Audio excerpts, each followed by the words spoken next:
Assalamualaikum warahmatullahi wabarakatuh. Perkenalkan, saya Andi Irmayanti dengan NIM 702001220011. Di sini saya akan menjelaskan tentang zat gizi makro.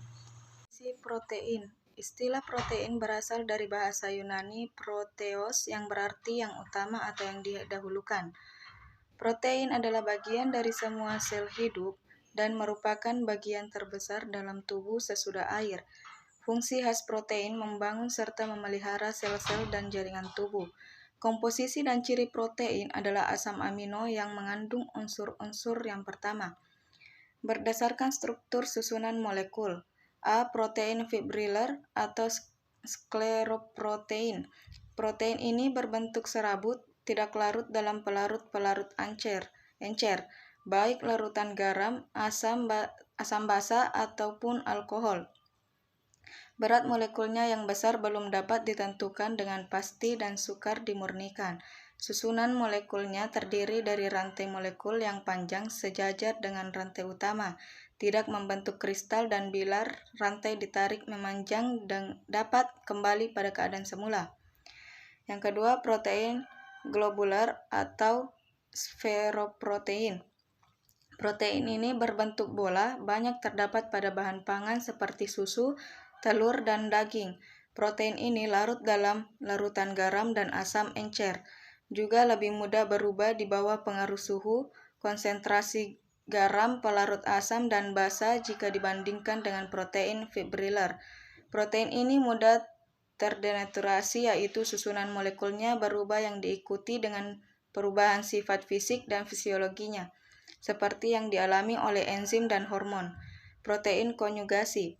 Protein ini merupakan protein sederhana yang terikat dengan non-asam amino yang dinamakan gugus protestik, yang termasuk dalam jenis protein, yaitu yang pertama nukleoprotein, yang kedua fosfoprotein, yang ketiga lipoprotein, dan yang keempat metaloprotein. Berdasarkan komponen penyusunannya terbagi jadi dua. Yang pertama, protein sederhana. Protein sederhana tersusun oleh asam amino. Oleh karena itu, pada hidrolisisnya hanya diperoleh asam amino penyusunannya saja. Yang kedua, protein majemuk atau protein kompleks. Protein ini tersusun oleh protein sederhana dan zat lain yang bukan protein. Yang ketiga, protein derivat. Protein ini merupakan ikatan antara intermediate produk sebagai hasil hidrolisa parsial dari protein natif, misalnya albumisa, peptone. 3. Berdasarkan sumbernya, protein hewani. Protein hewani yaitu protein dalam bahan makanan yang berasal dari hewan seperti daging, ikan, ayam, telur, dan susu. Protein nabati yaitu protein yang berasal dari bahan makanan tumbuh, seperti jagung, kacang panjang, gandum, kedelai, dan sayuran. 4. Berdasarkan tingkat degradasi. Pertama, protein alami adalah protein dalam keadaan seperti protein dalam sel. Yang kedua, turunan protein yang merupakan hasil degradasi protein pada tingkat permulaan denaturasi. Yang kelima, berdasarkan fungsi fisiologiknya. Yang pertama, protein sempurna lengkap. Protein ini merupakan jenis protein kelas tertinggi ditinjau dari fungsi gizinya. Sanggup mendukung pertumbuhan pada maupun perkembangan dan pemeliharaan jaringan yang aus atau rusak terpakai. Yang kedua, protein setengah sempurna. Protein ini hanya sanggup kesehatan orang dewasa yang memelihara, tidak lagi menunjukkan adanya pertumbuhan badan, tetapi masih memerlukan pemeliharaan jaringan yang rusak atau aus terpakai. Yang ketiga, protein tidak sempurna atau tidak lengkap. Protein tidak sempurna tidak sanggup mendukung kesehatan siapapun, karena tidak sanggup memelihara jaringan yang terpakai dan rusak, apalagi mendukung aus pertumbuhan badan. Mutu protein. Bahan makanan ditentukan oleh jenis dan proporsi asam amino yang dikandungnya. Protein komplit atau protein dengan nilai biologi tinggi atau bermutu tinggi adalah protein yang mengandung semua jenis asam amino esensial dalam proporsi yang sesuai untuk keperluan pertumbuhan, yaitu semua protein hewani kecuali gelatin merupakan protein komplit nilai biologik.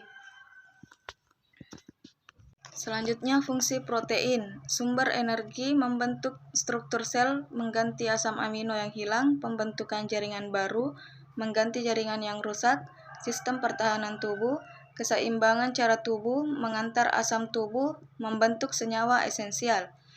Selanjutnya sumber protein. Protein hewani yaitu protein dalam bahan makanan yang berasal dari hewan seperti daging, ikan, ayam, telur, dan susu. Protein nabati yaitu protein yang berasal dari bahan makanan tumbuh seperti jagung, kacang panjang, gandum, kedelai, dan sayuran. Kebutuhan protein. Protein berperan penting dalam membangun otot dan jaringan tubuh lainnya. Rata-rata laki-laki perlu memakan 55 gram protein dan perempuan 45 gram protein setiap hari. Itu hanya sekitar 2 genggam daging, ikan, tahu, atau kacang-kacangan. Rata-rata 1 gram protein akan menghasilkan 4 kalori.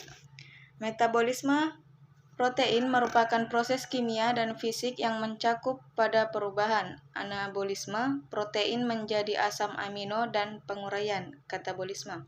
Asam amino pada protein. Asam amino yang telah tersebar melewati darah dan masuk dalam jaringan tubuh akan disintesis kembali menjadi protein. Selanjutnya, akibat kekurangan protein, yang pertama kerontakan rambut, gangguan fungsi otak dan kesehatan mental, imunitas tubuh menurun, pertumbuhan dan perkembangan anak menurun, proses penyembuhan luka menjadi lambat, gangguan kulit, rambut, dan kuku, marasmus, kwashiorkor. Akibat kelebihan protein, penyakit jantung, mengurangi ketosis, asam urat, sembelit, dan diare, peningkatan risiko penyakit kardiovaskular, mengakibatkan kerja berat pada ginjal.